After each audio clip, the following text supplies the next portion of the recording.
پیشانی بھی رگڑی جا رہی ہے اور ناک بھی رگڑا جا رہا ہے، اور زبان سے کیا کہہ رہا ہے؟ سبحان ربی العالی،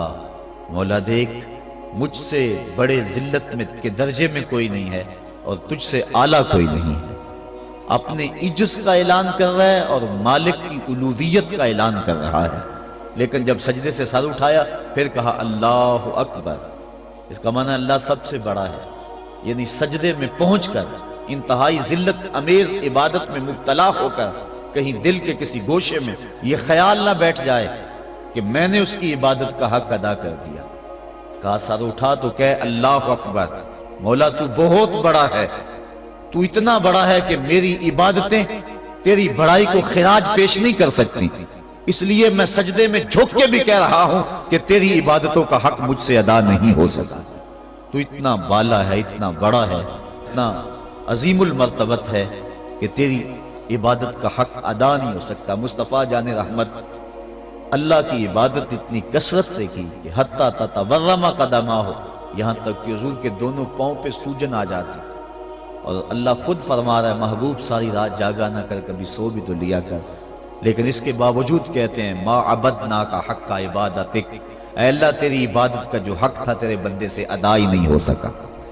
تو اتنی عبادت کرنے کے باوجود بھی کہا کہ تیری عبادت کا حق ادا نہیں ہو سکا، اور یقیناً بندہ اس کی عبادت کا حق ادا نہیں کر سکتا۔ وہ جتنا بلند و بالا ہے، جتنا وہ عظیم المرتبت ہے، جتنی اس کے شانیں ہیں، بندہ جتنا مرضی جھک جائے اس کی عظمتوں اور اس کی بڑائیوں کو خراج پیش کرنے کا حق ادا نہیں ہو سکتا۔ اس لیے جھک کر جب سر اٹھایا پھر اس کی بڑائی بولی، اللہ اکبر، مالک تو سب سے بڑا ہے، تو اتنا بڑا ہے کہ میں سجدے میں جھک کر بھی تیری بڑائی کو خراج پیش نہیں کر سکا، اور تیری بڑائی کے سامنے سر جھکا کر بھی اپنی عجز کا اظہار کر کے بھی میں پھر بھی خراج نہیں دے سکا، اور بھی جھکنے کہ میرے اندر سکت ہوتی اور کوئی حالات ایسے ہوتے پھر بھی تیری بڑائی کا حق ادا نہ ہو سکتا۔ تو اتنا بڑا ہے اور اتنا بلند و بالا اور عظیم المرتبت ہے۔ حضور نبی رحمت صلی اللہ علیہ وسلم نے ارشاد فرمایا بندے کو سب سے زیادہ قرب سجدے میں ملتا ہے، اور سجدے میں اس لیے فرمایا کثرت کے ساتھ دعا مانگا کرو۔ اور ایک روایت کے لفظ ہیں کہ جب بنی آدم، اولاد آدم سجدے میں سر رکھ کے سبحان ربی العالی کے نغمے الاپتی ہے تو شیطان پیٹتا ہے، روتا ہے، چیختا ہے کہ مجھے سجدے کا حکم دیا گیا اور میں نے انکار کر کے اللہ کی ناراضگی مول لے لی اور جہنم کا حقدار بنا، اور اس کو سجدے کا حکم دیا اور اس نے سجدہ کر کے اللہ کی رضا حاصل کر لی اور جنت کا حقدار بن گیا۔ شیطان کو ایک سجدے کا حکم دیا گیا تھا لیکن اس نے اس ایک سجدے سے بھی انکار کر دیا۔ فرشتوں کو ایک سجدے کا حکم دیا گیا تھا لیکن انہوں نے 2 سجدے کیے۔ یہ جو ہم بھی نماز پڑھتے ہیں ارشاد ہے ورکعوا واسجدوا، رکوع کرو اور سجدہ کرو، تو اسی طرح کا حکم ورکعوا ہے اور اسی طرح کا حکم واسجدوا ہے، رکوع کرو اور سجدہ کرو۔ رکوع ہم ایک کرتے ہیں، سجدے 2 کرتے ہیں، یا تو پھر رکوع بھی 2 کیا کریں یا پھر سجدہ بھی 1 کیا کریں، چونکہ امر ہے امر، اور امر تکرار کا تقاضا نہیں کرتا اور نہ اس کا احتمال رکھتا ہے۔ میں آپ کو ایک بات کہوں تو ایک مرتبہ آپ اس کو تسلیم کر لیں جو امر کی تعمیر ہوگی، تو امر تکرار کا تقاضا نہیں کرتا، تو کہا گیا سجدہ کرو تو 1 سجدہ کرنا واجب تھا لیکن ہم سجدے 2 کرتے ہیں۔ تو علماء کہتے ہیں کہ جب فرشتوں نے سجدے میں پیشانی رکھی اور سبحان ربی العالی کے نغمے الاپے اور سجدے سے سر اٹھایا،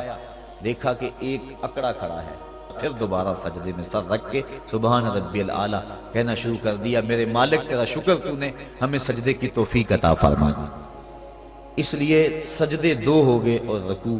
1 رہا۔ سجدہ انتہائی ذلت ہے اور عبادت کا انتہائی درجہ ہے۔ سجدے میں سر رکھ کے جو دعا مانگی جائے اللہ اس دعا کو رد نہیں کرتا۔ شیطان نے اللہ کے روبرو اس کی عزت کی قسم کھا کے کہا مجھے تیری عزت و جلالت کی قسم، میں تیرے بندوں کو تیرے تک نہیں پہنچنے دوں گا، ان کے دائیں سے آؤں گا، ان کے بائیں سے آؤں گا، ان کے آگے سے آؤں گا، ان کے پیچھے سے آؤں گا، ان کی چاروں سمتیں گھیر لوں گا اور ان کو تیرے تک نہیں پہنچنے دوں گا۔ حضور فرمایا ظالم 2 رستے بھول گیا، کوئی بندہ سجدے میں پیشانی رکھ کے اس کو پکارتا ہے تو مالک اس کو بھی رستہ عطا فرما دیتا ہے، اور کوئی ہاتھ اٹھا کے دعا مانگتا ہے تو مالک اس کی بھی رد نہیں فرماتا، بلکہ حدیث کے لفظ ان ربکم حیی کریم یستحیی من عبدہ اذا رفع یدیہ ان یردہما صفرا، تمہارا رب سخی بھی ہے، زندہ بھی ہے، کریم بھی ہے۔ بندے جب اس کے سامنے ہاتھ پھیلا کے دعا مانگتے ہیں، اللہ فرماتا ہے مجھے شرم آتی ہے ان کے اٹھے ہوئے ہاتھوں کو خالی کیسے موڑ دوں۔ تو بندے اس کے حضور جب مانگیں، مطالبہ کریں، تو مالک بندوں کی دعاؤں کو قبول کرتا ہے۔ تو یہ دو راستے کھلے ہوئے ہیں، ہاتھ اٹھا کے دعا مانگیں یا سجدے میں سر جھکا کے دعا مانگیں، تو مالک اپنے بندوں کی دعا کو قبول فرماتا ہے، شرف قبولیت بخشتا ہے۔ سجدہ بندگی کا اظہار ہے، اور انسان جتنے مرضی مرتبہ کمال پہ پہنچ جائے اس کے لیے اعزاز یہ ہے کہ وہ بندہ ہو۔ حضور معراج کی قربت خاص میں جب پہنچے اور مالک نے اپنے محبوب سے پوچھا بما اشرفک یا احمد، پیارے بتا تجھے کس چیز سے نوازا جائے، تو اس قرب خاص میں محبوب نے کیا انتخاب کیا اور کس چیز کا مطالبہ کیا؟ حضرت امام رازی نے لکھا، اور بھی علماء نے، ملا جیون تفسیرات احمدیہ میں لکھتے ہیں کہ حضور نبی رحمت صلی اللہ علیہ وسلم نے اس قرب خاص میں اللہ کی بارگاہ میں عرض کی بنسبتی الیک شرفنی بالعبودیہ، اے اللہ ساری زندگی سجدوں میں پیشانی رکھ کے میں کہتا رہا ہوں کہ تو میرا اللہ ہے، آج تو بھی تو کہہ دے کہ تو میرا بندہ ہے،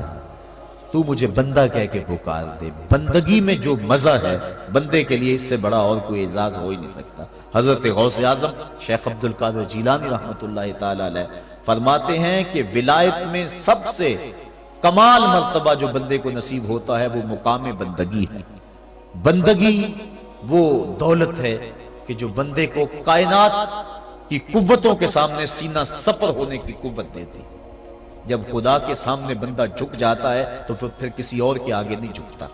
یہ درس ہے توحید کا، یہ سبق ہے سجدے کا۔ اللہ کو سجدہ کرنے والا کسی اور کے آگے پیشانی نہیں جھکا سکتا، اور اگر کوئی اللہ کو بھی سجدے کرتا ہے اور کسی اور کے آگے بھی پیشانی جھکاتا ہے تو اس نے سجدے کی روح کو سمجھا ہی نہیں۔ توحید کے دامن میں آباد ہونے والا کائنات کی ہر شے سے بے خوف ہو جاتا ہے۔ حضرت شیخ سعدی شیرازی فرماتے ہیں میں روح جنگل میں کھڑا تھا،